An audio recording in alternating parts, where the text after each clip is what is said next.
All right. Good morning, folks. We apologize for the late start this morning. It's on the free space for bingo, and we really didn't want you guys to miss out on that. And actually, in hindsight, like, can you imagine how like catastrophic it would have been if the free space like wasn't actually free because we started on time?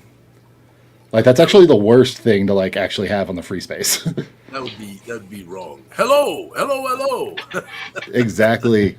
No, my little goblin, bless his heart, he broke his arm about 5 weeks ago, and he has been a complete champ about it.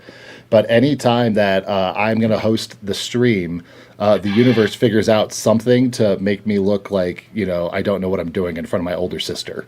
So that's how we're going. I need to get a few things set up for bingo and whatnot, which will just take me a second to open up a few windows. Guys, please make sure that you guys can hear us if we are too loud, if Alphinius is too Alphinius-y. Go ahead and just throw it in those comments and we'll put it up there. And in the meantime, Alphinius is going to go ahead and introduce our amazing guest for today.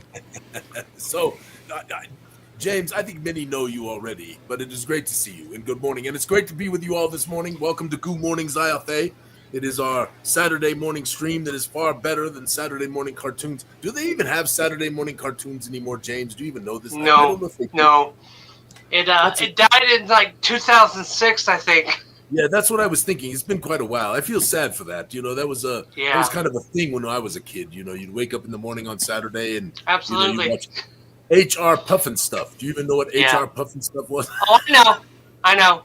I used to watch the Dungeons and Dragons cartoon. Oh yes, yeah, of course, absolutely. So. All right, tell everybody about yourself and give us the rundown of all the cool things you're doing. Oh well, my name is James Enelow. My con name is Glitchmatic. I'm a DM. I'm also a cosplayer. And I'm trying to break new ground in cosplay and TTRPG. So. Yep, and James, you do some marvelous cosplays, and we're going to show some of those here on the stream here in the morning, and do all of that stuff, and we'll see what we can see. But tell us a little bit about how you got into this cosplay thing, because I know it's there's quite a number of folks in our Gooey Den that love it, and would love to hear. I went to a convention, and there was like I saw so many people dressed up, and I'm like, I want to do that, and I started small at first, and then I got really big, and then people when they're going to see some of your cosplays, they're going to be like, whoa, because you have obviously put much effort into the cosplays. It's marvelous, right? And Lawrence, you have all those, right? Mandy took care of you on that? I do, but I really want to go through and I want to hone in on something really special. James, I don't know if you heard yourself when you said this. It's a concept, Alphinius, of starting small before you get big. Yeah. Well, all right, Alphinius? We're past that, Lawrence. There's no reason to have that discussion. This is called plowing old ground. Yes, Yeah. There's nothing that better describes Gooey Cube than you've said this many times in different meetings stuff we had where we're building the airplane in the air while we're flying.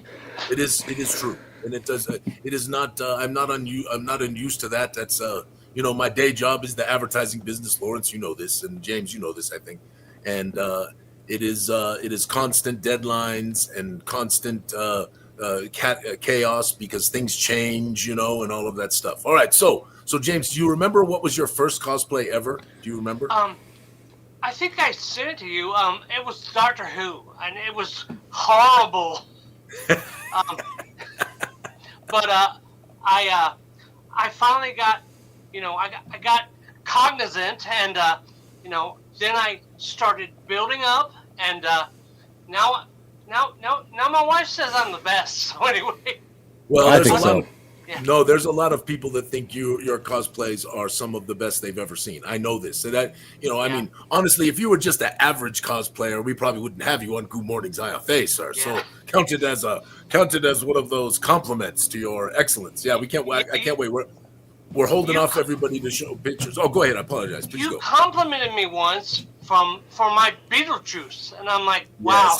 Thanks. No, your Beetlejuice, Yeah. I remember it still. So good. All right, so before we go, James, we got to tell everybody about bingo so everybody understands. So every once in a while we play this bingo game where everything that there's like weird things that happen on Goo Morning Zyathé, and you can get, you got to put them into the spaces. And Lawrence, what are we giving away?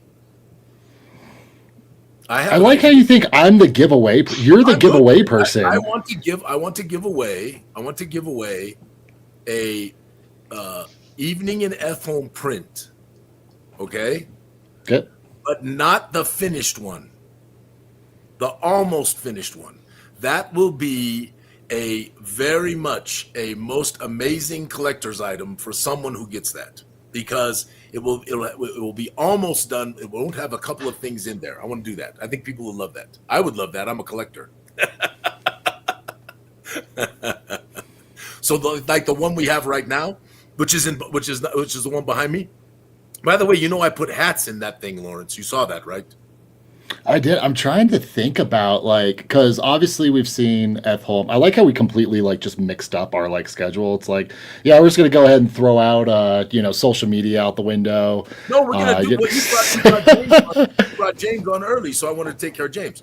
But the thing is, here's the deal: if we're gonna do bingo, we got to give somebody a prize for winning a bingo, right? Oh, I agree. I'm trying to think about So I like the idea of the non-standard evening and at home print, and I was trying to think of what would be better, either just the non-complete one, or the one with all the Easter eggs circled, or I don't know. We'll do something.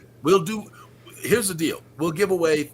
What do you think? 3 or 4 of them? You think you got a chance to give people the 3 or 4? Yeah, it always has to be more than one, because I'm going to screw it up and somebody is going to win and we're going to miss it, and we're going to end up giving away double rewards anyways. All right, so the first 3 or 4 bingos. We'll how about 4? The first 4 bingos. Well, it's the first bingo, but it's also the 2 people that I accidentally messed it up for that did win, but didn't work in the system correctly, and so those people will win also. Let's just plan on 4 bingos, because that way you can keep going through the course of the event, right? So, yeah, but that's the behind the doors. Me and we're gonna do 4, but we're telling everybody it's only the top bingo. You have to pay attention for the top bingo player, because that's the top bingo player is the only person who's getting one, except for me and you, Alphinius. We know what it's going to be like. Okay, all right. So keep that a secret. So James, I talked to camera Mandy, yesterday, and apparently she had a headache, and I think she was making merry. That's why I think she had a headache. She wouldn't admit that to me. She was like, "Oh, I don't feel very well." I'm like, "Camera Mandy, what were you doing last night?" Can I legitimately say one thing that I am very do you know it's almost my 2-year anniversary of being at Gooey Cube? I know, sir. You've been a long standing running with the Cube now. I like how 2 years is long standing. Given the company as a whole is 6 years or something like that. 2000 and truly the concept started 2017. We began working on the Darkest Dream in 2018 and the World Guide in 2018. And then we came in 2019. We went to Gen Con and launched it at the Entrepreneurs Row at Gen Con in 2019. And then promptly got shut down for COVID. Oh, yeah. So one of the things that I do want to say, trying to look back in 2 years of what have I accomplished at the company and stuff like that. And I do take this as a serious notch in my cap. I have actually seen my sister have more fun in 2 years and be able to go on trips and not have it be this giant emotional events, since I've been able to take some stuff off of her plate, and since I've been able to work with her. Yeah, she carried a lot. You're absolutely right. And I actually really consider that one of my crowning achievements, as far as being able to be yeah, Mandy, no, go do vacation. Everything's handled, which is pretty great. So, drawing for one that don't have a bingo card. So Randy, there is the link for the bingo card that you can get it over here. I'm going to tell you something right now, guys. So this evening in Eltham art prints special collector's edition version, we can only give it to the top bingo and the next 10 giveaways that we really, really want to go through and give this away for. So Randy, if you guys aren't playing bingo today, you will never have another opportunity to do it, except for the next times that we decide to do it. We'll probably print 20 of them, we'll have it. We'll make it something special. Probably Alphinius's greatest defect as a businessman is his generosity. So if you could quit being such a scumbag, it'd be really great. Listen, I evening in F-home. I mean, Lawrence, you got to admit, James, have you had a chance to even take a peek at it yet? No. No. Lawrence, have you got it? Can you put it up real quick and just put it up so we can talk about it a little bit? Because we did talk about Mandy and I've already talked about it, but it continues to get better because what it is. So F-home, of course, is our nod to the marvelous village of Hamlet that was crafted by Gary Gygax, right? And so F-home is our nod, right? It is our homage, and in F-home there is a inn and tavern which is called the Grey Hawk Inn. So there's another little homage right there, and of course, as part of the Geisengax thing, we had all these wonderful legends, right? Jim Ward, Earl Otis, right? On and on and on. These wonderful legends, right, of the game. And they all made characters. And so now they all appear in this wonderful print. So if you haven't seen it, I'm excited to see what you think. It's behind me, but if Lawrence can put it up on the big screen, then we can. We'll pull it up during social media. Oh, you want to do it then? Okay. Let's do social media, and then we'll do James. You want to hang out with us for the whole hour, James? You want to get the heck out of here? Sure, absolutely, yeah. So awesome. You're good for the whole 2 hours. Yeah, I'm good. Okay. James, so just 3 hours. I've been waiting for this. All right, so folks, so the way that bingo works is there is a link on this screen. You can go through it, you can follow that, and you can go through and get a virtual bingo card. This is mostly just worked off the honor system for fun and whatnot. But obviously, if you're not giving it your best, then you're in the wrong. There are 100 different bingo cards. They're all shuffled around. They're in different organizations. There's over 50 blocks, or actually, it's a little short of that. There's over 40 blocks. Some of them say things like Closet Cosplay shout out. Alphinius Goo gives a dramatic speech. Someone plugs the Gooey Cube website, etc., throughout here. As they go through and called out, help me out because I'm engaged with two of the most interesting individuals on the planet. And sometimes I miss things. So if you see something come up that you think is justified on your bingo card, we're pretty fast and loose with it. Throw it up in chat. I'll go through and make sure it gets marked off. Everybody got the free space of the stream starting up late. That was all James's fault. James, if you could just really tighten it up. We're a pretty professional organization here. But with that, let's go ahead and get to social media. All right, here we go. All right. What you got? What's the first one? Go to social media. Lawrence gave that dramatic, well, let's go to social media. And then, here we are. I have some of your performic flair. But sometimes it just be like that. All right, here we go. You're a marvelous ham, Lawrence. I appreciate it. I'm going to go through and put that link down. That link is also in the newsletter that went out yesterday. So if you haven't opened up the newsletter, open it up. I worked hard on it. Yes. All right. So Genghis Con, my friends, the marvelous convention that we have every year here in Denver. And run by Donnie and Andrea, and it is a marvelous time. It is a wonderful small convention, probably 2,500 people, 2,000 people, something like that, and intimate, wonderful games. And we encourage all our Gooey friends, if they can make it work, to come hang out with us. It is our sort of our home con, if you want to call it, if we have one. That is certainly our home convention, and we love it. And tickets are on sale, so we wanted to make sure everybody knew about that. I like how you're like, James, that one's kind of our home con. It's like, yes, it's absolutely our home con. Absolutely. Yes. James, are you going to come out to Genghis Con this year? I'm going to try. Excellent. Where do you live? Dallas. All right, I'll pick you up on the way in. Really? It's a short 14-hour drive, just straight up, right? Just heading toward the North Pole. Well, the nice thing is that he's in Dallas and not like in South Texas, because that's the funny thing about Texas is you can drive for 14 hours and still be in Texas. Yeah, that's true. But Genghis Khan is magnificent. It's so much fun.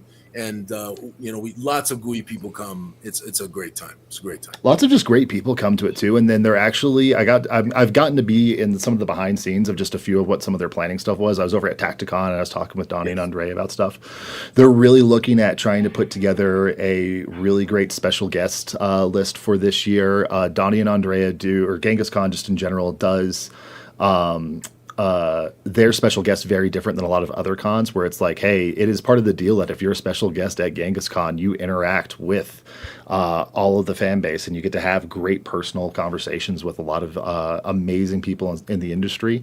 We're thinking about trying to mix up some stuff. I know Mandy's got possibly 2 new games that are going to be over inside of the game room. I'm going to be there. I'm going to figure out what kind of games I want to go through and run and have a blast. And so absolutely make sure that you get those. Make sure you get those VIG badges. Get them all snapped up before they are all out. Yeah, and also I think we are going to pilot. I don't think we're going to do the game show this year. I think we're going to pilot a new group event on Thursday night. So we've been talking with Donnie and Andrea about this, and we're pretty excited about it. We think it's going to be a lot of fun. So we'll see what happens. All right, what you got next, Sir Lawrence? Next up, we got the very small Evening in Ethelm print. Yes, it's hard to zoom in on that one. That's for darn sure. So all right, if you give me a second, I'll get the bigger one while you go through and you can talk through. So we've gotten a lot of great suggestions for what would be good Easter eggs, which is the TTRPG industry is so massive that sometimes there's different great references that we don't always pick up on, and that's where bringing your guys' personal touches to this is what Gooey Cube is all about. So yeah, so just as we've progressed. We have done. Hi, Andy. We have progressed and added some wonderful things. I called Luke. Luke sent me an email with a couple of his own suggestions, and of course, the chat in the Gooey Den has been fantastic.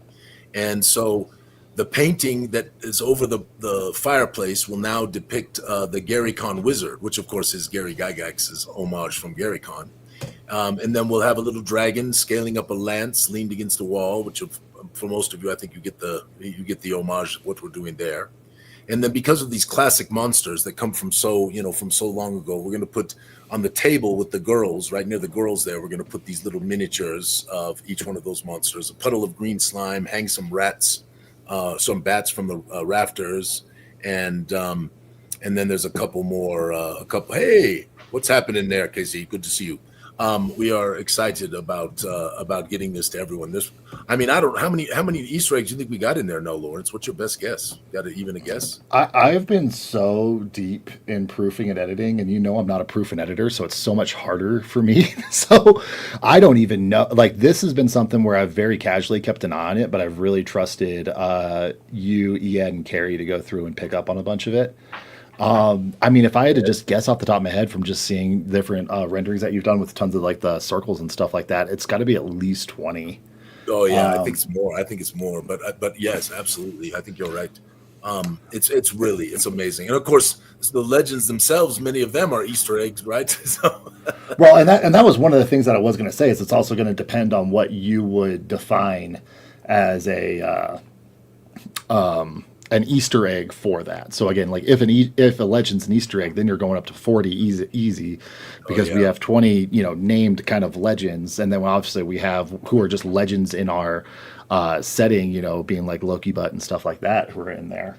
And Benjo, who's the artist of this, put himself, because he has a character in which one? Okay, hold on. I want to zoom up. I want to see Benjo.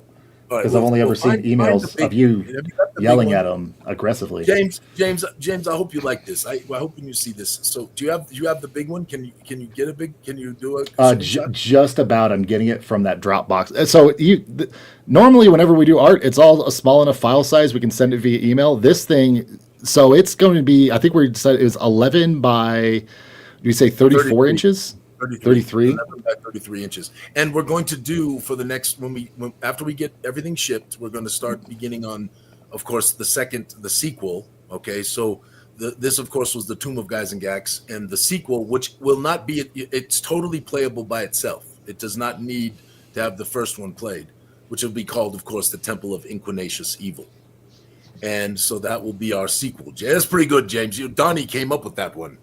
Yeah. So inquination means corrupted, right? And of course, in the world of Zyathé, we have the Lords of Corruption, and so it really played well, and we're excited about that. And we will have the village of Blun, which is of course our homage to Nob. And Blun, we're also going to do an evening in Blun. Oh, you like that idea that I gave you? Yeah. Did you give me that idea? Because I think I already had it.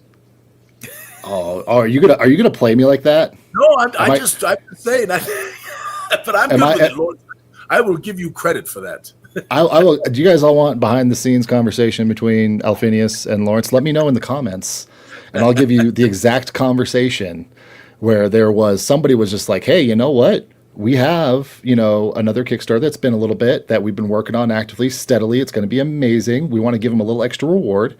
How about rather than like the evening in Ethholm, we come up with, what did I call it? I called it a soul set at Strong Arms, and then we could have an entire kind of running of different tavern kind of artworks that kind of go through. So that way there's a really cool product theme across it. I completely agree that you said this completely, but an evening, it's actually, I can't remember. It's not an evening. It's a something in Blund that starts with a B. But I never came up with Blund one. I just was like, oh, we could do that for every major thing. I came up with a soul set at Strong Arms, which I will admit this out. I am better at Alphinius at a lot of things, but when it comes to titling stuff, I was like, how would I do that? How do writers write the words? Like, I am coming up a little bit short here on Alphinius, unfortunately. I'm having struggles with getting that Dropbox link to work. Anytime I pull it up, it comes up super grainy, unfortunately. Is it? Oh, really? That's too bad. Well, okay, let's not worry about it. Zoom in just as much as you can on this one in the bottom. See how it does. And then we'll just do a couple things. And you'll have to, I don't know if you can scroll it up. Can you? It doesn't scroll up, does it? Oh, I can do this. Yeah, so get it as big as you can. And then, so some of the things that we've added, that's going to be next right there. The beholder balloon, right, which is right there, and of course, if you go all the way to the right side, we put the hat rack, and on the right hand side, right behind there's a hat rack, and then that image right there over the fireplace, that will be the Gary Con wizard. We're going to put that in there. David Benvenides gave us a great suggestion to put an homage of the shield, which is right there on the back, and then. I mean, it's really, really special. And of course, this is low resolution, and I apologize for that. But that's absolutely Camera Mandy's fault. She set me up for failure. She totally set you up for failure. She's gonna be mad at you that you are saying all this. We honestly, it should be a bingo space for Lords blames Mandy for stuff that's probably not her fault. Because that is basically all I do on every stream that I run for her. We got White Plume Mountain up here over the table. Yep. We got some Dungeons and Drake Slayers down there. Yep. And there's a Gooey Cube on the top left, and there's a big egg on the table on the left hand side that's down by the raft or by the pillar. Yep, you're right there, Lawrence. It's kind of grayish. There's an egg right there. We turned one of the backpacks into a mimic at the suggestion of one of our folks. And there's a pile of shiny rocks that Terry suggested we do. So it's really come together nicely. So this is a pretty strong contender. Harry, that's pretty good. If it is called a Bender in Blund, Alphinius, I want my character in the artwork. If it is named anything else, I don't want to be a part of it. But if it's called a Bender in Blund, I want my character. It's only had one appearance in the entire everything. The coolest portrait ever. Aren't you in the gloom port? Didn't Carrie? No. Well, tell Carrie she needs to put you in the gloom port. It doesn't make sense for my character to be in the gloom port. Yes, it does. You can travel there. People travel to Darkenhaven all the time, right, James? People are not always in one location. They go there. If I'm having a Bender in Blund, I'm not in Gloomport on a different continent.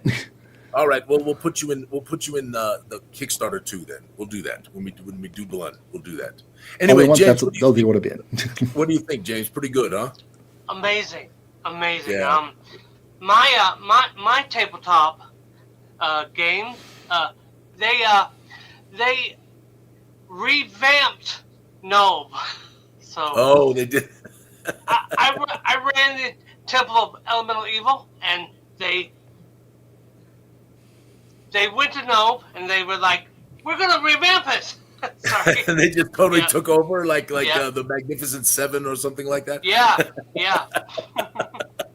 Well, here's the thing.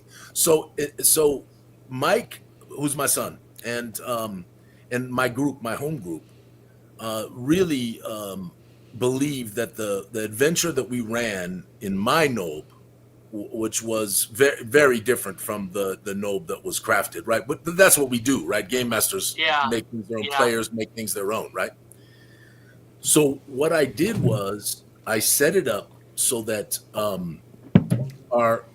they had the option, if they wanted to impersonate an evil adventuring party that was trying to be hired by one of the evil leaders of the village. So they could have chosen that path, or they could have chosen just to go in there as themselves. Well, they did take the path of I think we'll impersonate the evil adventuring party. So that led to all of this intrigue and all of them having to sneak around and be really careful and try not to get exposed. They ended up assassinating the Baron, right?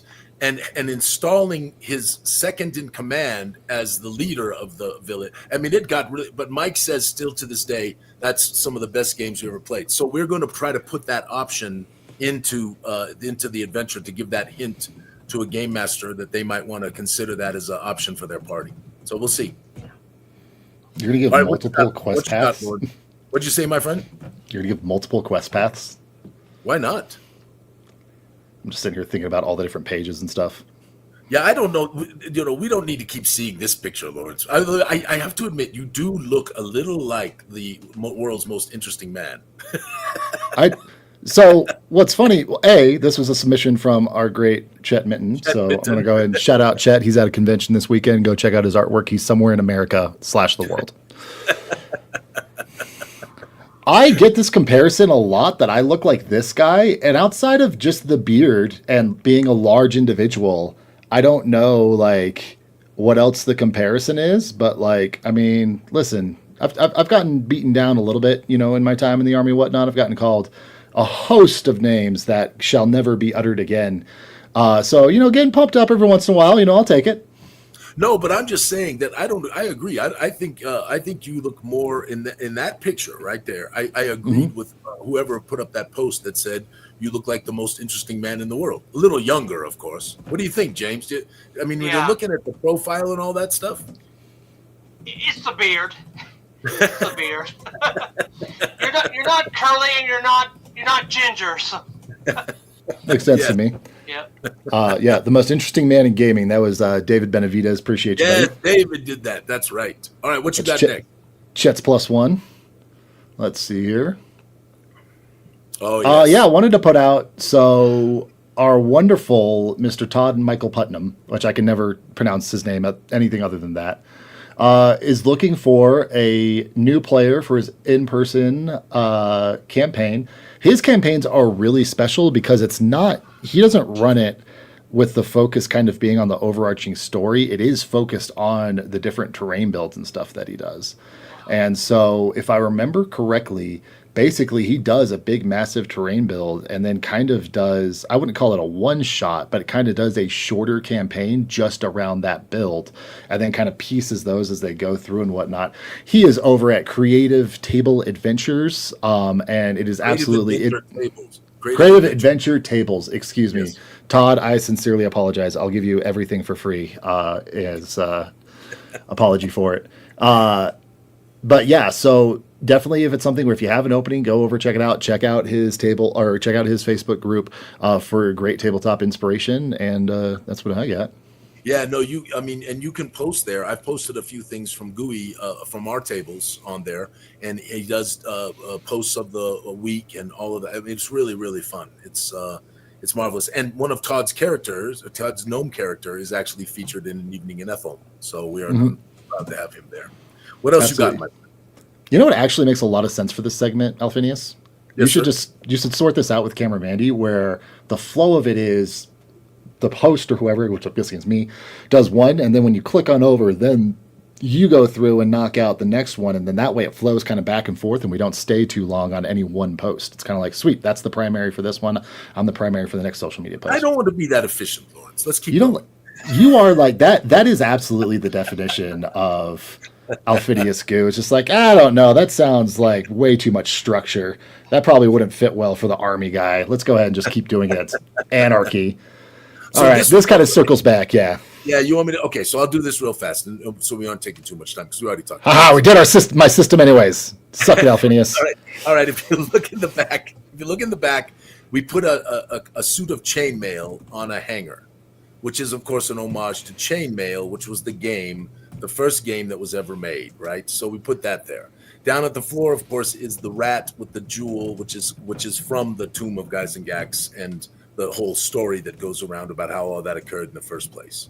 I think in the back, in between the two deeping dwarves, Thren and Dren Nighthammer, it says, is this, Lawrence, can you see it? Because it's really far from me. Does it say Thaco rules? Yes. So we did that. Yes. That was actually great. Oh, Thaco lives. Thaco lives. That's what it is. That's right. Thaco lives. The images behind Professor the Dungeon Master, there's actually a little homage to the first TSR logo, which was the Lizard Man, and then the Wizard who came next. And then next to that is the gaping maw of the demon head face in its own stylized way that nods to the Tomb of Horrors. And then beyond that, to the right, is a keep that looks like it's somewhere out in the border. Somewhere. So all of those are there. On the post, it says Gord was here, which is an homage to Gary's books that he wrote about Gord the Rogue. The mimic backpack is right there. We've got a rat coming out of a trapdoor, those shiny rocks, and then of course the egg, which Gary Gygax, which is always where the egg thing came from. And that's only in just this one section. There's a lot more. So if you do have any ideas or any suggestion for any populars, honestly, why don't we we need two things in here, Alphinius Goo. Tell me, sir. We need a reference to Baldur's Gate 1, because all of us grew up on that game. Yeah, we should do that. I feel like we need a World of Warcraft reference. Yeah. The problem is it's not really right. I mean, I love World of Warcraft. I played it. No on the World of Warcraft.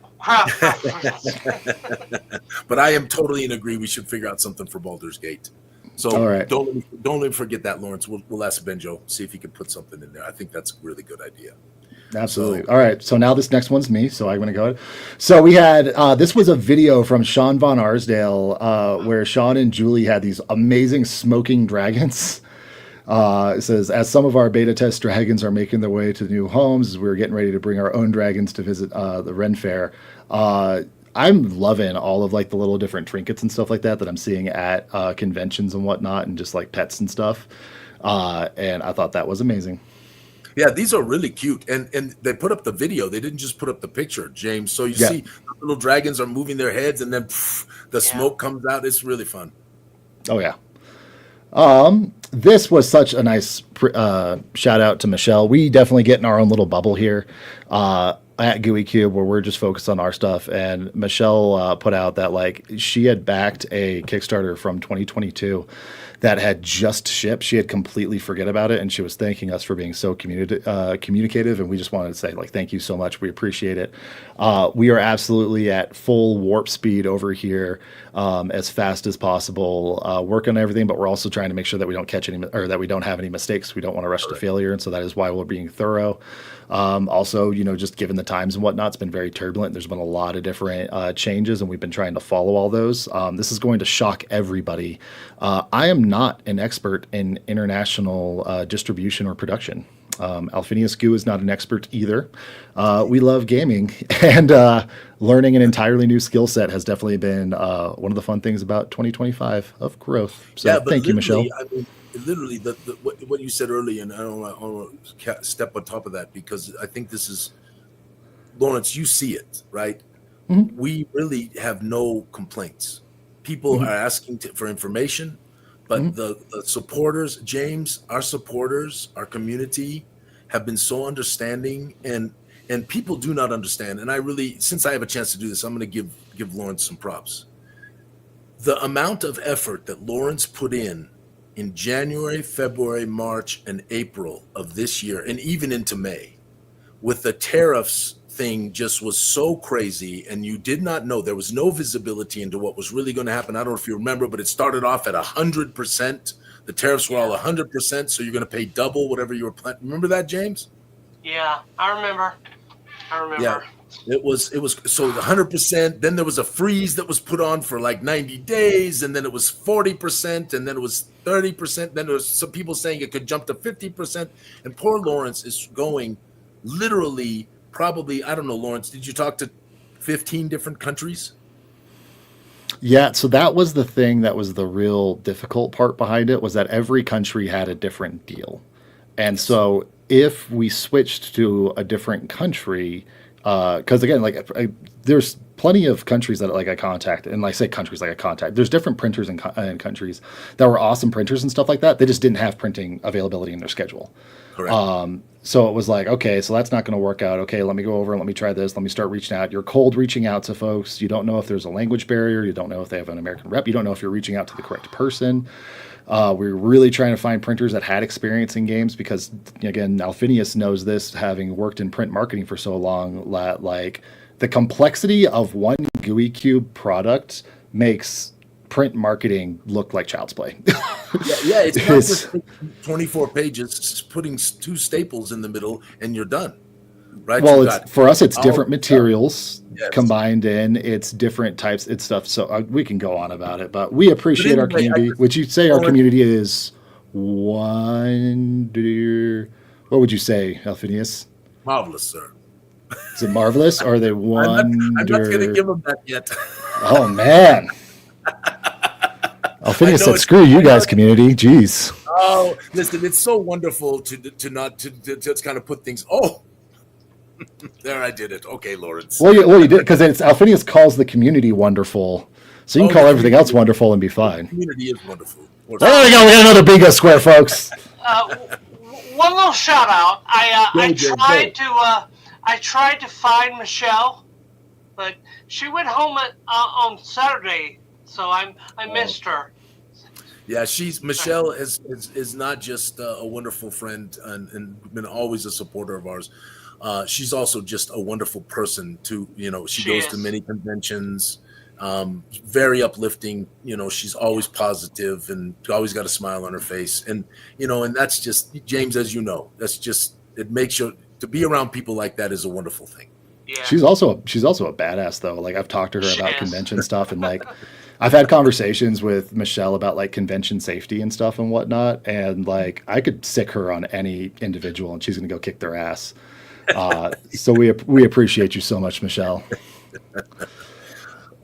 All right, putting it on out there. You had a guest on last week. I unfortunately missed that, but we have a virtual con going on.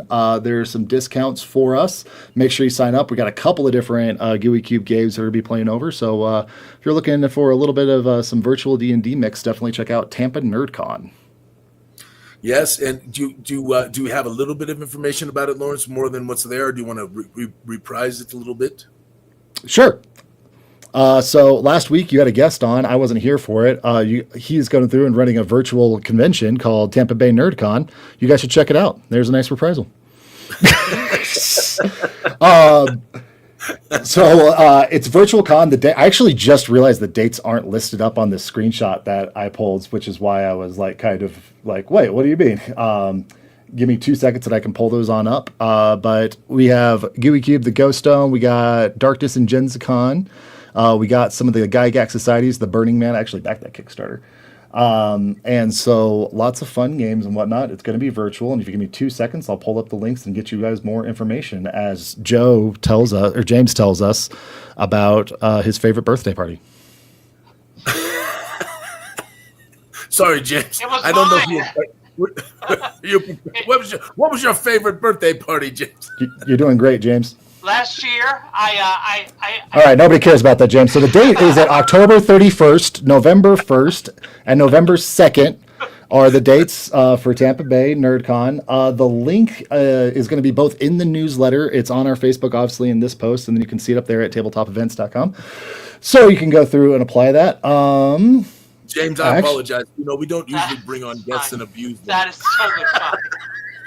As a fellow cosplayer, I know James has a thick skin because we're going to get into some of the horror stories that he's had to go through. I apologize if I'm getting this information, Joe. I know I was tracking a virtual convention, but I'm seeing apply to be an exhibit/sponsor. So maybe this is physical. Yeah, I apologize. I should have been listening. I think they're actually, this is an actual convention. I think so too. Yeah. Yeah. I apologize, Oh, yeah. Joe. That's also Camera Mandy's fault. But yeah, definitely check out Tampa Bay NerdCon, and also sign up for the newsletter so that way you can get awesome updates.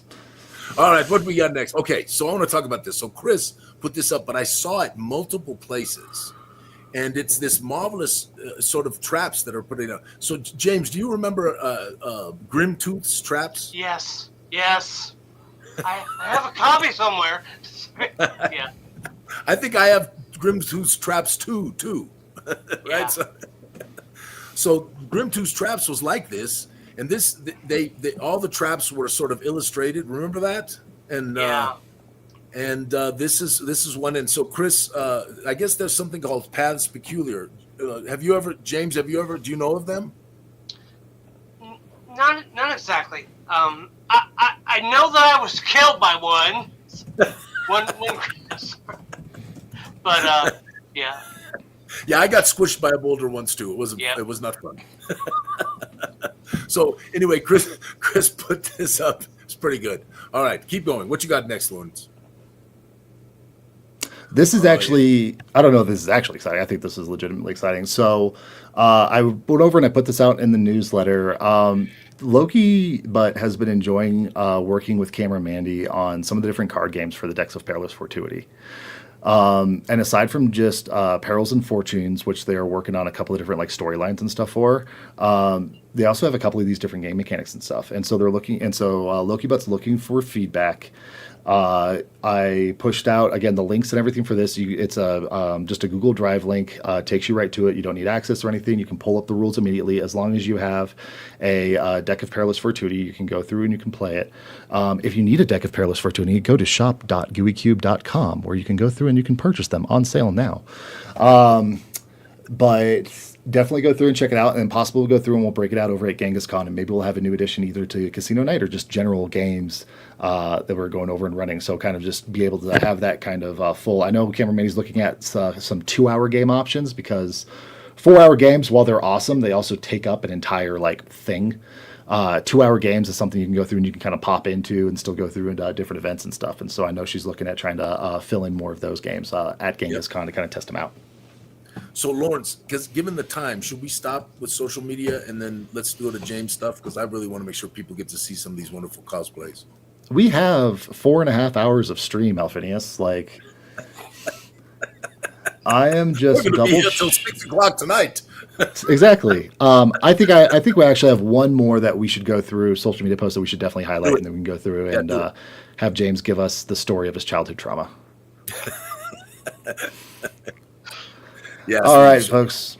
Gen Con 2021 was beyond what I expected. This was from September 19th, 2021. While it was a working vacation, I thoroughly enjoyed every single minute of it. We got to meet people that we have spoken to multiple times online, or a week online in person, people now that I call friends and I cannot wait to see in less than 300 days. Now I have to figure out how I can get it all on the plane. Hashtag Gooey Gen Con. I'm not going to lie. I've done a lot of work on our booth, Alphinius. I kind of just like that version. Let's just go back. You guys had it right back in 2021. Well, there's good things and there's other things, right? There's different. I like the new booth. You like the new booth? Yeah. I think it's much more functional, James, and it's more inviting. I think I agree with you. That's true. We do still have all those artworks over at the office and stuff, and they look great. Yeah, they're all on the walls. But they were really hard to transport. Remember that, Lawrence? Remember how difficult they were? No, I don't, because I wasn't here for any of that. Oh, I guess that's true. You never had to deal with them at all because you didn't even help us put them up on the walls. You're right. You did not. And yeah, because I didn't work for you. I was in the army. We needed your burliness.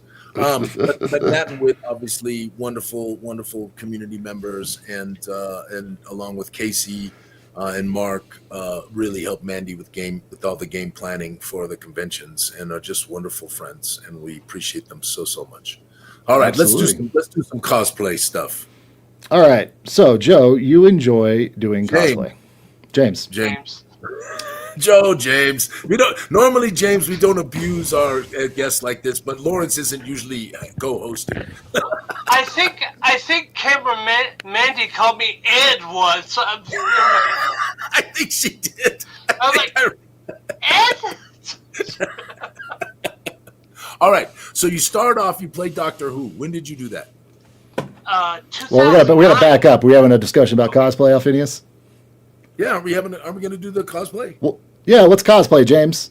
Okay. 2009. Nice, gotcha. Yeah. So so cosplay, if you're not familiar with it, is a big cultural thing across the world and whatnot. I'm not sure when it picked up in America versus like internationally and everything. Probably during the Marvel movies. You think so? Do you think that was the big explosion for it? Yep. Nice. It was big in Japan, but Yes. not so in.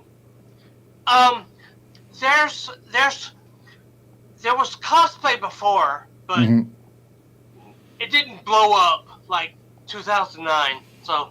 Yeah, no, Well, I would tell you straight up that in California when I was a kid, and there was Pacificon out there and DundraCon, and a couple of, all the little local cons. We would go there, and there would be some people who would be in costume, but nothing like now. No. It's nothing like that. So keep going. Okay, so 2009, you start cosplaying, and Doctor Who is the first one ever. Yeah. The use of the internet revolutionized cosplay. I mean, you could look up, how the people looked and how you can compare, and it revolutionized cosplay. Sure, and so, people start talking. Yeah, there it is. Oh God! Ah! You can see that I'm a little heavy, but my scarf is wrong. My hat is wrong. That was the first cosplay ever I did. You know what though? You got to start somewhere, right? Right, James? Yeah. But I got to say, you look pretty dapper. I'll give you a little credit for looking pretty dapper right there. Well, I remember I won an award for my scarf, but it's the wrong scarf. All right, what's next? Show us the next one, Lord. Well, so the next discussion point that I was going to go through and bring up is that when you go through and when you decide, like, hey, I want to go through a cosplay that looks like fun emulating a character and stuff. One thing that has been much more widely accepted in the kind of cosplay realm is the idea that any body type can cosplay any character.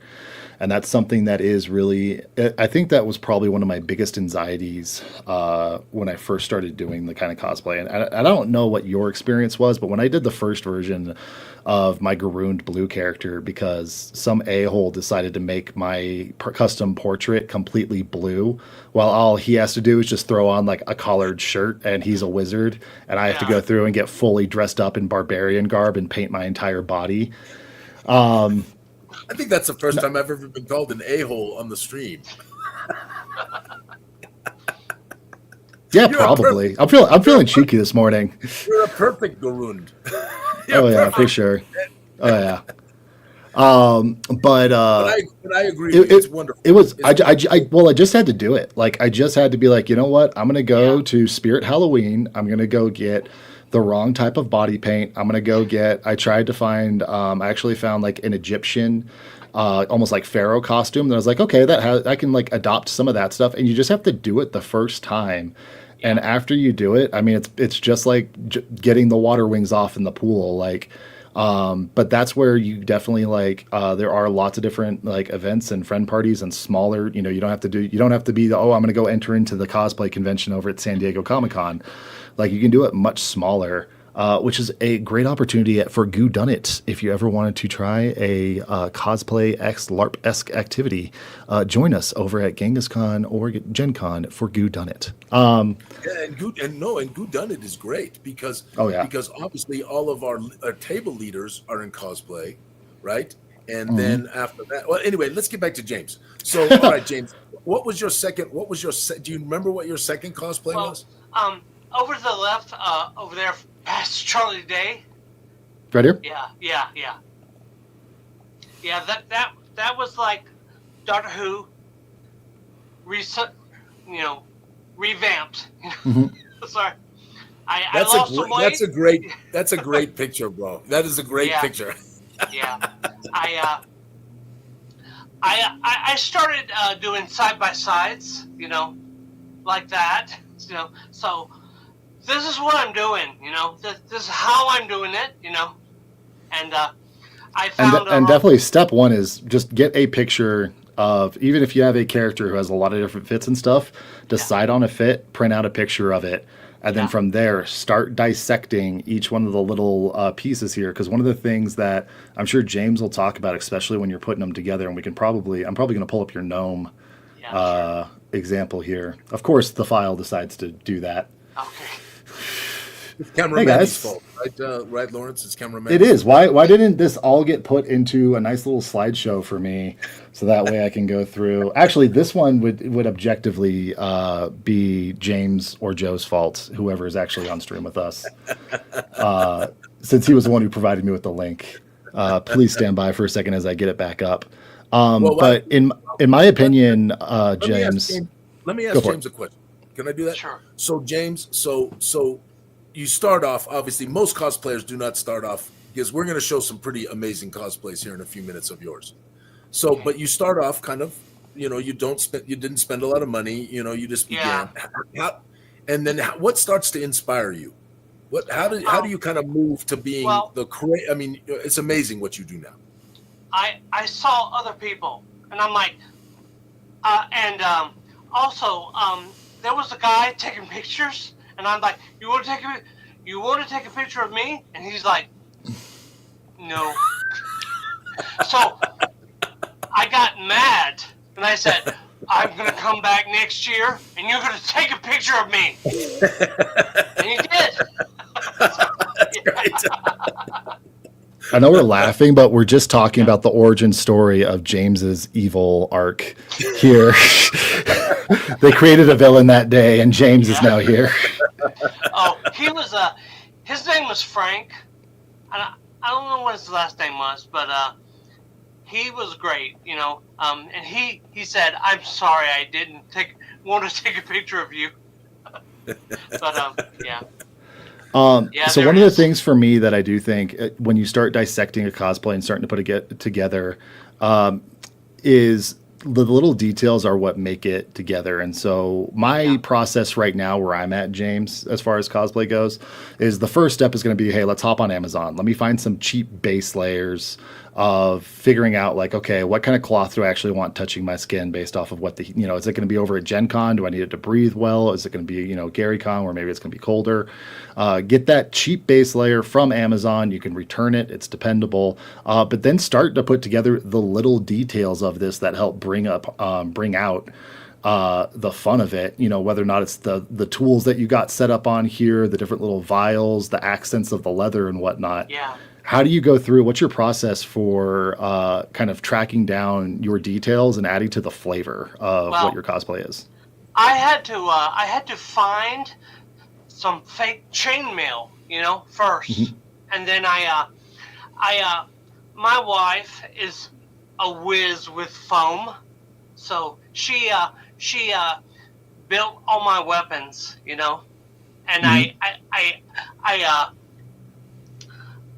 I purchased some vials and I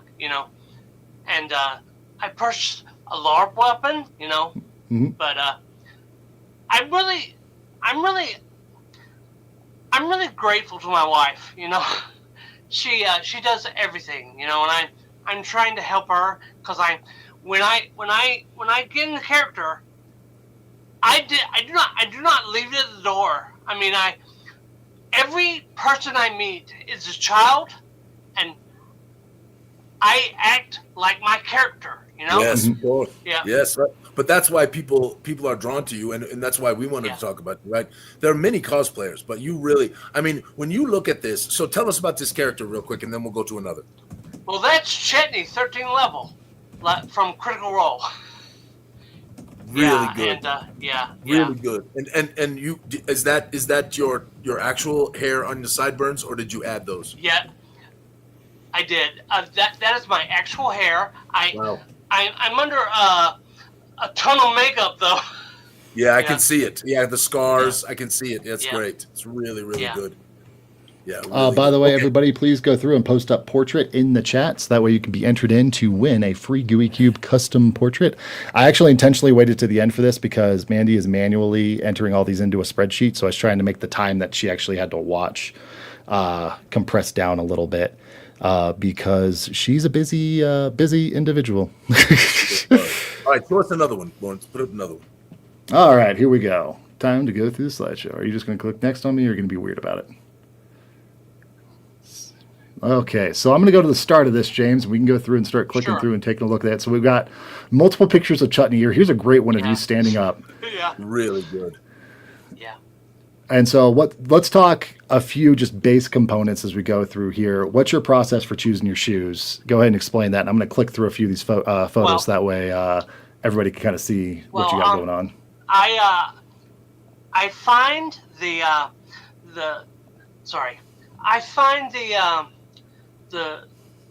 character shoes, and I go on Amazon, and this doesn't have any shoes because it's only like brown boots. Okay. Mm-hmm. Yeah. But yeah. Now, what shoes are you wearing in this one? No, that's my wife. We know. And she's great too. Yeah, but she made all of that. Wow. Because yeah. And she was the only Noelle in Genshin Impact that was at that con. So I do think one of the sentiments of cosplay is that shoes are exempt. Like at the end of it, everybody has to be on, like, that is the most accepting, thing of, like, you could have the perfect cosplay, and if you're just wearing regular comfy tennis shoes, nobody's going to bat an eye because get it, relatable.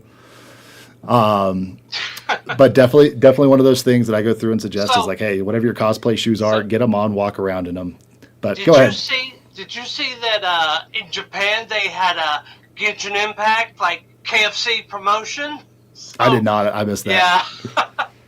And so I said, we gotta get a photo with the colonel. So. 100%. Larb starts from the ankles up. I admit it. I have to wear comfy. I have wonderful boots that even have a zipper on, so they're easy to put on and off. But at the booth, there are just no way you can stand there for 8 hours. So anyway, keep going. This is great. I mean, this is great. This is a professional cosplayer right here. Her name is Stitch Crimes. Yeah, and she's like great. And that was I think San Japan, but yeah. Absolutely. Just so you guys know, it does not matter if you put in hashtag portrait or portrait. Mandy is doing it manually.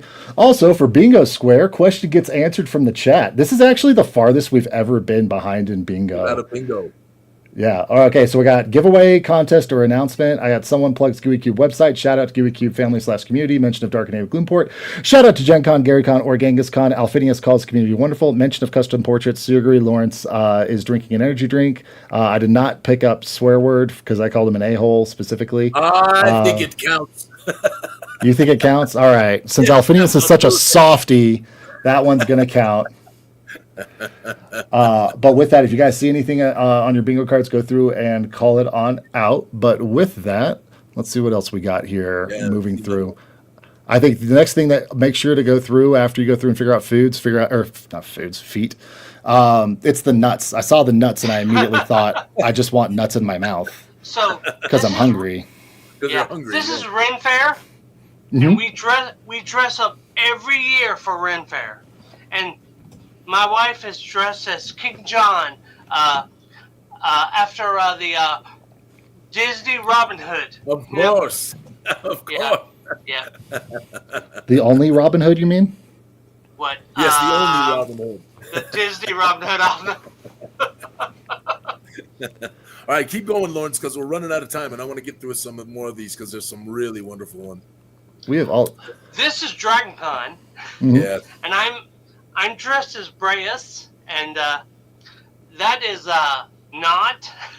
That's Played Against Sammy. She's a professional cosplayer. She's great. Yeah. Well, And that's again, And I was the only brace at Dragon Con. Yeah. and again, big thing for the real accepted theme in the cosplay community is any body type, any cosplay. Yeah. It is not exclusive. That and it is a play. It's just like Dungeons and Dragons or any TTRPG. There is not a best way to do it. There's only a fun way to do it, and that's absolutely the sentiment of the cosplay community. Yes, and it needs to be, because otherwise you wouldn't have the breadth of it, the spread and what has happened. Well, do you know like what the process is when you have to go through and enter one of these for context, Alphinius? I don't know how to enter. I just know that people, the breadth of people who do it. This is great, by the way. Wow. Oh, So yeah, so that every is, contest. yeah. Go ahead, James. That is Hinch and Scrap. They're from Australia, and they won the first prize at C2E2. Yeah. And they have an animated owlbear. Wow. And they're great. Well, it's you a look puppet. look magnificent here as well, James. Yeah. That is That great. is that is Dragon Age, the Veilguard, Imrit Volkarian, the Necromancer. Yeah. Fantastic. Oh yeah. But so aside from obviously putting this entire thing together, mostly from scratch and whatnot, you then have to submit in basically like a binder of paperwork that goes over the materials you used, and all kinds of different details for it. And so it's an entire like side hobby that people put. Well, I mean, for some people it's a full on business, but it just the level of like detail that you just have to have for it when you're entering into the competitions and stuff. Like it is very much not just you can just go to a store and just purchase something. It's you have to show progress photos and all kinds of stuff. Yeah. Wow. Yeah. My wife was a judge, and she's like, she does all that, and she judges on that, Yeah, And, no, I can totally see that. Keep going, Lawrence. There's a few more we really want to get to, and I don't want to. That's a shout out. This has been Carrie. So anyway. Let's go through and go for. There's a great one of Aang. Yes. Oh yeah. Well, that's Tinkin. Oh, okay. Aang's grandson. Thank you, man. Oh, you mean yeah. Tenzin? Tenzin, yeah. Tenzin, yes. That's Gravel Road Cosplay. We have known each other from, about 5 years, and we just met at C2E2. Yeah. Oh yeah, absolutely. Yeah. And absolutely one of the first like best places to go through when you go over and you start your process and stuff is either A, go through your closet, or B, go to Goodwill or any kind of thrift store. And you can start finding elements and stuff like that, or just again base materials and everything. Those cosplays that the second time that I did my Garoon cosplay, and even with Elizabeth when she did her Sarth Fusilier cosplay, Alphinius, for that charity stream that we did. Yeah, wonderful. Several years. We started at Goodwill and got so many different pieces from there. We have a 3 a.m. sewing reference. So that's another bingo square, folks, as we keep on moving through here. Let's see here. Here's a great one of a whole bunch of people. Looks like lots of Critical Role. That is C2E2, and there's so many cosplays there. Yeah, that's Critical Role meetup. Oh yeah. Wow. Yeah. It's also so much fun when you have the same character, but then they have folks who chose different reference photos for it too. So like seeing like different versions of Keyleth or different versions of Percy and stuff. It's just a blast. Yeah, wonderful. And how much fun to go through and go to a convention and be a part of a group of random strangers that everybody's just there for, oh yeah, we all went through and, decided to have a join a fandom. Yeah. That's wonderful. That is wonderful. Are there any specific like Facebook cosplay groups that you really recommend, James, that you're like, hey, this is a great reference. This is a great place to start? Well, at my group, DFW Critter Crew, and the other one I started also, DFW Cosplay Gallifrey, But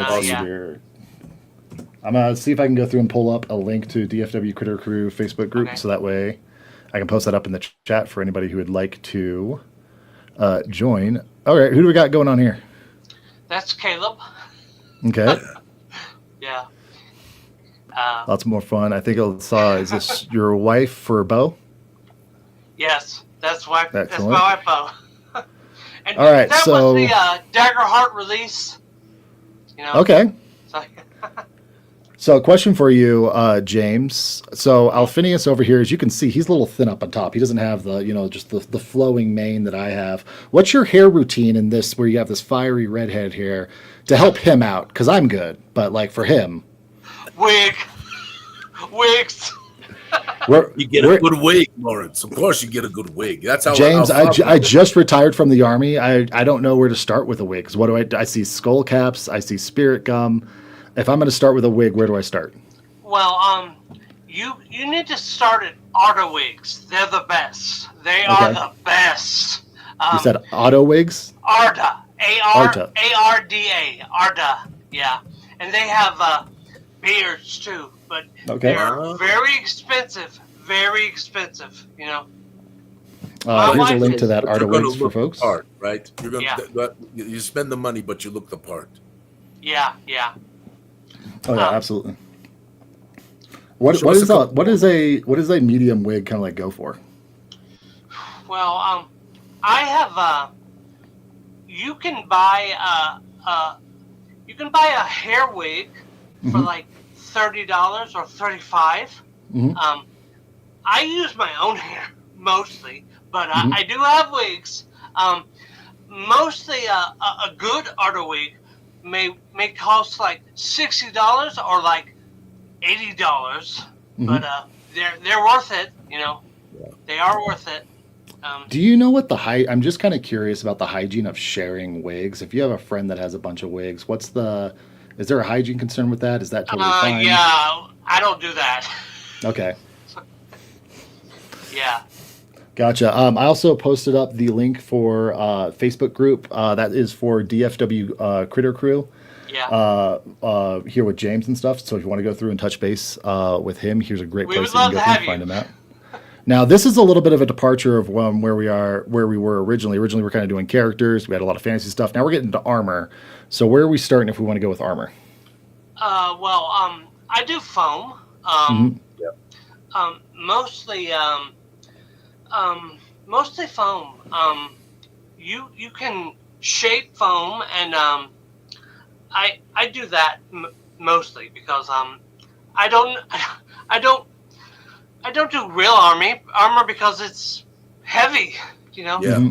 So and hot, right? James is also can get very, really warm. very. Yes, especially if you're in the sun, right? Because then it starts heating up and really not. James, I cannot tell you some of these cosplays that these folks had at Drakenfest, because some of them did have full on armor, and it was. I think we got lucky for the final battle. It was low 90s, but still 100% humidity. And one thing that I do want you all to think about in your brain if you want to do an armor cosplay, and if there's any possibility of heat exhaustion. And understand, over at Gen Con this year, when we unloaded the truck, once we had just gotten done, I was dressed like this with like a tank top on and shorts. I wore my nicest tank top for you, by the way, James. I just wanted to make sure you knew. Absolutely. I had to sit down because I was about to go out from just unloading the truck there and stuff. And so you can imagine being inside of the full armor and stuff. Yeah. Have your quick releases for your armor. Have if a medic has to go over and treat you, if I can't easily find how to take off your armor, I'm cutting it off. Yes. And it's critical. I don't blame you. People do not, Lawrence, and thank you. I know you had a wonderful medic. You and a number of other guys were there at that, guys and gals were there helping people. And people do not understand how dangerous heat exhaustion can be. Truly dangerous. Yeah. And it is wonderful that you were doing that, Lawrence, but you're exactly right. You have to be able to get that armor off quickly. You have to. Yep. So definitely think about it. Don't think like, oh, okay, we can just, zip tie this in place because I'll be the one taking it off later. Like, you need to have that in your mind. Like, hey, if an emergency medical personnel needs to get to me, it's about a half a second. You have about a half a second for me to assess your costume, see if I can disassemble it without messing it up. And then after that, I'm pulling out my trauma shears and I'm taking it off.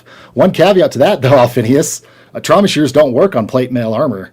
which is why I don't think that'd be very easy to cut that thing off. You're gonna get a blowtorch. I ended up having tin snips on hand for it because that was something that they had an issue with the previous year, where they're like, we can't get this person's armor off and we can't move them because they had a C-spine injury. James, what's going on here? This derailed me. Okay, that's a bunny hutch. Okay. And that was me and my wife as the Witcher, and what's her name? Yennefer. Yeah. Oh, Yennefer. Yennefer. Yeah. But you're bunnies. And we're wearing bunny ears. I want to see that one on the bottom. Lawrence, go back. I want to see that one on the bottom right-hand corner that you had on that last group. Yeah, absolutely. If you think you have bingo, please go through and post up your card number in the chat.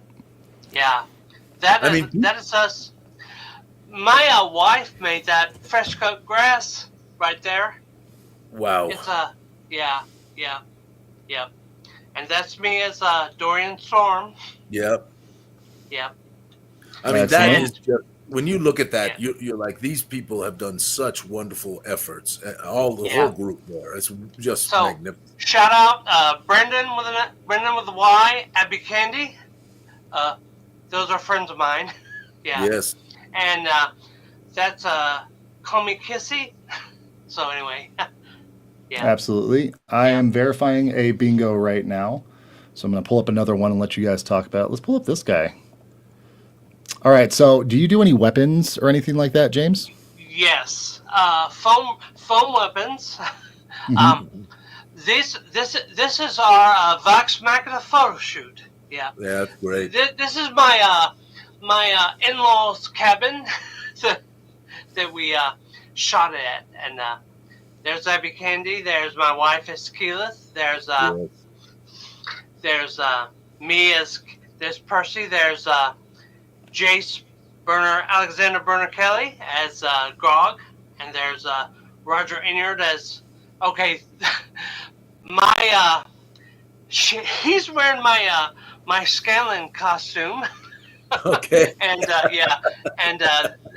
and the Pike is wearing my wife's armor for Pike. So wow. I wanted really a Fox Machina photo shoot, and I said, "Come on, we'll dress you up." Yeah, that's really good. Yeah, really good. Okay, let's do a couple more lines, then we got to go. I was going to say, Alphinius, I need you to forget what you were saying mid-sentence. What was I saying? Oh, okay, cool. Hey, we got bingo. Perfect. All right, so we have our good friend, old Cassius, got a bingo. All right. Congratulations. I'm really glad. We're going to keep doing bingo for a while here, so you get a chance. And I think I will print up a few of those, Lawrence, and we'll do those sort of in between. No, really? Alphinius, we said we were only going to do one. Nobody could have predicted that we were going to do more than one. All right. On the left, the top left, right there, top left. Right here? Yes. Oh, Grog and Pike? Yeah. Scanlan? Yeah, my wife and me is Pike and Scanlan, and Jace Burner Kelly is Grog. He's great, phenomenal. 100%. If you want to do a full body paint cosplay and stuff like that, the trick is go get yourself a bodysuit. If you got to do muscles and stuff, you can go through and you can paint the muscles on, help it look good and stuff. But again, make it so that way you don't have to go through and do your entire torso. Just that way you're worried about, neck up kind of going through it and stuff, and just a little bit more. I think when you all dressed me, Lawrence, when you all dressed me up as Alfabio, I wore that shirt home to show Ms. Goo. Oh, yeah. Was she excited? She was like, oh, my goodness. All right, we may have another bingo. Let me see here with that. Okay, so what's going on? So now we're back to a little bit of a simple thing here. So what do we... that is Mobius from Loki. Mm-hmm. Yeah, really. Yeah. and understated is still wonderful, right? I mean, you did a really nice job with this. Really nice job. Yeah. Absolutely. Share it in, just so you know. I'm not seeing. I see you got one on top. I'm missing a Twitch spams emotes, and then EVO phone gets name dropped. I don't think neither of those have happened yet. Let me know which row you think that you are for that bingo. With that, going back to our selection here. So you're starting to put the entire thing together. You're starting to put together your look. You're starting to source together your makeup. My thing that I kind of share with people that has made the huge difference is I say go to Google and you want to find a theater costuming company. You do not don't go find Spirit Halloween. Don't go to Party City. Find a theater. And then it was easy enough for me where I was able to go in to a company up here in Denver, and I was able to show them the portrait of the Great Claspy, which was the first time that I did this. And I was like, hey, I need to look like this guy. And he was like, I got you. And I was like, cool. I also don't know anything about makeup or anything else. And the guy there went over, he helped match my skin tone. He's like, hey, this is what you're going to do for your steps and stuff. And so there are great resources out there in person that you can go through and that have done this professionally. The thing that I like about doing it for theater versus doing like spirit and stuff is that theater, you're underneath those heavy lights, which means that a lot of the different elements of the costuming, they take into effect sweating, moving, dancing, things like that. And the makeup can't run. There's a number of things you got to be really okay. Listen, it's 11:20. This was great, James. But here's what I'd like to do, Lawrence. Would you do me a favor? And James, with your permission, can Lawrence grab maybe 8 or 10 of these images and post them up in the den? Sort of a selection that he would like. Yeah. And we post them up in the den. I'd love to have people see them because there's so many here and there's so many good ones. Sorry. Yeah. No. I'm sitting here thinking, goodness gracious, maybe we have to have you back, and maybe with a couple of your friends who are cosplayers. I would love to come back. Yeah. Yeah. When I asked a few of my friends what kind of cosplay content they like, Alphinius and stuff like that, a lot of people were like, oh, we'd love to see either props or costume pieces like on stream and stuff. Because that's where it does get down to the intricacy of where you see something super complicated that somebody has gone through and put together, and then when they can dissect down like, oh no, this is just hot glued together here, and then this right here is actually, because all of this looks amazing, customized, made in something, and then you find out when you break it apart, you're like, oh, okay, like, oh, that's like household stuff, like. Yeah. Let's why don't we think about that for in a couple months, 3 months. Sure. I'm looking forward to that stream for you and Camera Mandy while I'm off lifting up heavy things and putting them back in. I think you should help us with that, Lawrence. I think it'd be great to have you because you do this, right? This is something you do, and we can grab a few other folks. I think it'd be really, really fun. So, excellent. All right, well, listen, James, truly marvelous. Thank you, and Lawrence. Obviously, you know a lot about this, and thank you for guiding us along this little tour this morning. I hope everybody liked it. And like I said, we're going to keep doing stuff like that, as we go forward, bringing more of the community aspect. So, James, any last word? I'm sorry, go ahead, Lauren. Thanks for having me. Oh, yeah, Jim, I was going to say, what a pleasure. Thank you so much for joining us this morning. I was here filling in for Camera Mandy, and she was like, hey, I think actually this might be a fun one for you to run. I was very excited for it. So very much appreciate it. But I do want to ask James one last thing. James, any words for cosplayers out there? If they're thinking about cosplaying, they've never cosplayed before, any words of encouragement, anything you want to tell folks like that? Don't be afraid to experiment. Do it. Don't be afraid to do it. And party on. Definitely dissect it one piece at a time. You do not have to come up with the entire costume all at once. Start slow. Yeah. Oh yeah. And you know what? You're validated. You're validated. Absolutely. Yes. Last chance. Put up #portrait in the chat. Yeah, #portrait. And Lawrence, you got anything last thing you want to say, and then we'll get us out of here. Do you want to give the community a tiny little teaser of the news we got this week for production? No. Since they waited to the very end. Wait till next week. I want to wait till next week. Oh man! In the update, just tell them. Okay, real quick. You can tell them. All right, guys. So understand, at Gooey Cube, I have only ever worked on the Tomb of Gygax the last 2 years. Like I came in, started working on the Kickstarter. We had a call today with our print factory. They are done printing the 5e and the OSE for the Tomb of Geisengax. Now, with the printing process, it is printed. It has to get cut down. They have these massive cutters where they cut a bajillion sheets all at once. They have to go through, they have to assemble them with the wire binding, and then I actually have to put together a PowerPoint presentation for exactly each level of piece and stuff. But I had a little mini freak out on Thursday when I got there, because I was like, I can see the finish line. There's still some big mountains in between. Well, yeah, but we still got the environs to do, but it's coming. It is. Even just the steps for the tomb, even just the steps for just getting that and getting it executed well. Like, it's one of those things where we're in the red zone now, but it feels really like weird to be in the red zone. Well, and also, it was so traumatic. I mean, this really, when January came around and these announcements came out, and, this is not something, there's so many creators out there that could never have planned for this, right? And all of a sudden, you're talking about, especially for, as I've said many times, we have day jobs, and, Gooey Cube is going to survive even a difficult thing like this. But lots of little creators out there where they're just, bootstrapping their businesses. This is a destroyer. Mm-hmm. This is a destroyer. And so, now we're trying to figure out what we're going to do, and 100% is just outrageous when you ponder how much money that is. And and now we go through all this process, and Lawrence is working his butt off, and he's bringing me all these different printers, and he's having to say, you don't understand. This job is so complicated. There are so many pieces. Just just the Tomb of Geisengax alone is brutal. But then you add the environs and the print package and all of the different things that we're doing. It is just an outrageous project.